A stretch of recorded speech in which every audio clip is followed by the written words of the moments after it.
Nous avons appris malencontreusement la sortie inélégante de la cellule de communication du directeur, faisant état de l'accalmie qui a été connue suite à notre dernier plan d'action que nous avons exécuté tout récemment et suite à l'appel du gouverneur en présence du directeur régional de la santé, du chef d'agence de l'IPRES et de l'inspecteur du travail ainsi que la direction de l'hôpital et nous-mêmes, section de l'hôpital régional, bien accompagnés par nos patrons, à savoir l'Union régionale Sintras de Ziguinchor et l'Union régionale CNTS, la centrale syndicale à laquelle nous appartenons. Nous avions convenu des discussions au niveau autour du gouverneur et nous avons, comme par ailleurs ce que nous avions eu à l'hôpital tout récemment, eu des gages de respect cette fois-ci de certains termes du protocole d'accord. Et sur les 23 points, nous avions convenu au moins de nous entendre sur les 4 points qui touchent véritablement le personnel. Mais grande a été notre surprise aujourd'hui. Nous n'avons pas été mis au parfum de la communication, de la cellule de communication du directeur qui, dans sa communication, dit que oui, nous avons trouvé des terrains d'entente, ce ne sont que des promesses. Donc, et des promesses, on en a connu depuis 2013 et particulièrement le protocole d'accord que nous avions signé avec ce même directeur l'année dernière, en 2023, et qui n'avait pas fait l'objet de respect et qui nous a valu un nouveau projet, un nouveau préavis de grève que nous avons déroulé durant ces 3 derniers mois. Donc, comme le dit le Wolof,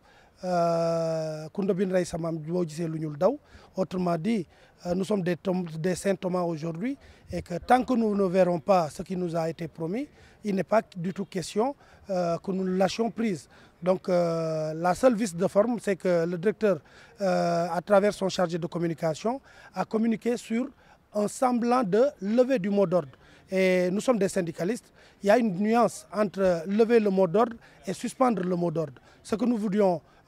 communiquer à l'opinion publique nationale et internationale, c'est qu'il n'est pas du tout question que nous levions le mot d'ordre. La seule chose que nous voudrions communiquer, c'est que pour le moment, vu que les autorités ont pris en charge nos préoccupations à travers des promesses, et le gouverneur nous a informé qu'il allait nous convoquer dans une quinzaine, sous quinzaine. Donc nous attendons de voir si tout ce qui a été promis allait être exécuté d'ici la quinzaine. Si tel n'est pas le cas, bon, nous allons être au regret de reprendre la lutte là où on l'avait laissé, tout bonnement ça. Donc juste préciser qu'il n'a jamais été question de lever le mot d'ordre, mais bien de suspendre le mot d'ordre. dafa am benn génn bi nga xamante ne cellule de communication bu directeur daf ko def tey ci bisu tey bi waaye ci biir communication boobu dafa am ay ponk yu bëri yoo xam ne ñun d'accorduñu ci ànduñu ci ak moom parce que man ci sama wàllu bopp woo naa directeur ne ko rafetluwuma génn bi nga xamante ne cellule communication génn na ko communiqué ko parce que yaakaar naa ne ay nit boo ñuy waxtaan ba juboo aussi li nga xamante ne mooy yoon bu fekkee war nañ communiquer ci loolu au moins nga woowoon ñaari entité yi ñu toog préparer communication bi de telle sorte que ñun bu ñu toogee autour de la table ñu wax pour ñun ñëpp yaakaar naa ne dina dugg ci nopp te ñëpp dinañ xam ne ñii ñëpp lañ waxal parce que ñii ñu waxal sax ñu ngi toog ci table bi waaye demeewul noonu liñ seetlu moom mooy cellule communication directeur dafa communiquer ne juboo nañ ci yenn poñ donte waxtaan nañ ci yenn poñ joxe nañ seen i kàddu comme li nga xamante ne moo yàgg di am parce que dañuy fàttali ne rek ne yàgg nañ di ñu dig ay mbir yoo xam ne duñ ko respecté di fàttali ne rek ne ñun li olof di naan kundo bin rey samaam boo gisee lu ñul daw